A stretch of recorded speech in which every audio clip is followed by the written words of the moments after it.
ఆగండి ఆగండి. ఎలాగూ వచ్చారు కదా! అలాగే నా వీడియోని లైక్ చేయండి. నా ఛానల్‌ని సబ్స్క్రైబ్ చేసుకోకపోతే ఇప్పుడే నా ఛానల్‌ని సబ్స్క్రైబ్ కూడా చేసుకోండి. అలాగే మీకు నోటిఫికేషన్స్ రావడానికి పక్కనే ఉన్న గంట సింబల్‌ని కూడా ప్రెస్ చేయండి. హలో అండి అందరికీ. Welcome to Sam vlogs and cooking. ఈరోజు మన వెయిట్ లాస్ రెసిపీ ఏంటంటే simple and low calorie breakfast recipe with poha అండి. దోశలు అనేవి అందరూ బ్రేక్ఫాస్ట్గా కానీ డిన్నర్గా కానీ తినడానికి ఇష్టపడతారు. కానీ వెయిట్ లాస్ డైట్లో ఉన్నప్పుడు చాలామంది దోశలు తినలేరు. ఎందుకంటే ఈ క్యాలరీస్ అనేవి హైగా ఉంటాయి, అది విత్ చట్నీతో.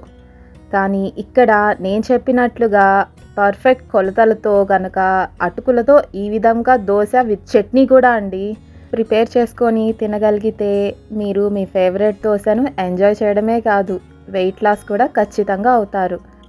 ఇంకా ఈ దోశలు చాలా సాఫ్ట్గా కూడా ఉంటాయండి. మరి ఇంకెందుకు ఆలస్యం, లేట్ చేయకుండా రెసిపీలోకి వెళ్ళిపోదాం పదండి. ముందుగా ఒక బౌల్లోకి 50 గ్రామ్స్ సూజీ అంటే బొంబాయి రవ్వని తీసుకొని అవి మునిగే వరకు వాటర్ పోసుకొని ఒక హాఫ్ అన్ అవర్ నాననివ్వండి.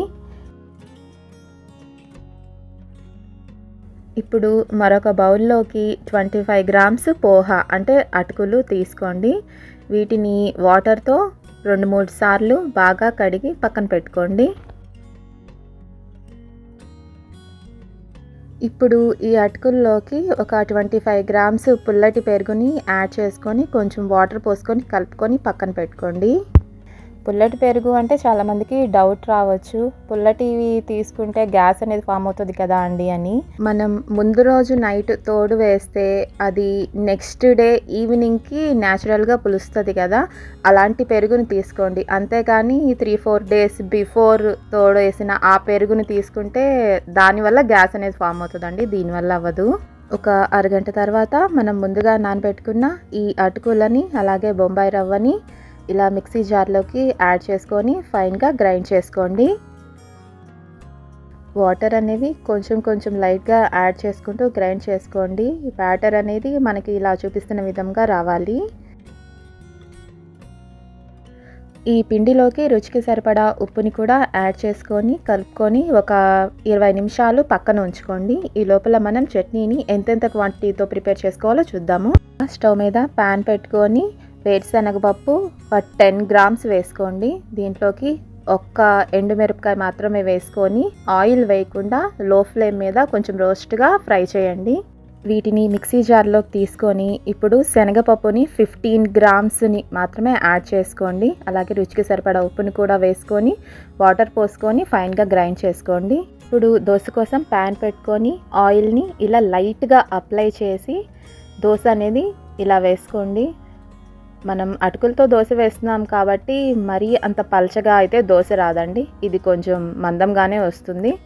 ఆయిల్ లేకుండా మేము దోశ అసలు తినలేము అనుకున్న వాళ్ళు ఇలా లైట్గా ఆయిల్ అప్లై చేసుకోండి. నేను చెప్పిన ఈ క్వాంటిటీస్తో కనుక మీరు దోశ వేసుకుంటే దోశ అనేది పర్ఫెక్ట్గా వస్తుందండి, ఇంకా దోశ స్పాంజీగా కూడా ఉంటుంది. ఈ క్వాంటిటీస్తో మనం బ్యాటర్ అనేది ప్రిపేర్ చేసుకుంటే మనకి కరెక్ట్గా 3-4 దోశలు అనేవి వస్తాయండి. అంటే వెయిట్ లాస్ డైట్లో ఉండే ఒక పర్సన్కి కరెక్ట్గా సరిపోతుంది.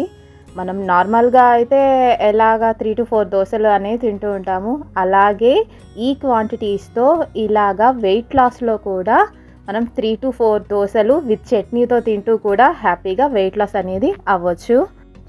ఇది కేవలం 250 క్యాలరీస్ మాత్రమే కాబట్టి దీన్ని మీరు బ్రేక్ఫాస్ట్గా కానీ డిన్నర్గా కానీ ప్రిఫర్ చేయండి. నేనైతే ఇలా హెల్తీగా తింటూనే వెయిట్ లాస్ అయ్యానండి.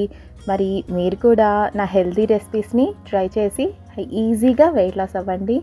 అలాగే నా ఛానల్ని సబ్స్క్రైబ్ చేయడం మాత్రం అస్సలు మర్చిపోకండి. మరొక మంచి వెయిట్ లాస్ రెసిపీతో మనం మరొక వీడియోలో మళ్ళీ కలుసుకుందాము. ఉంటానండి.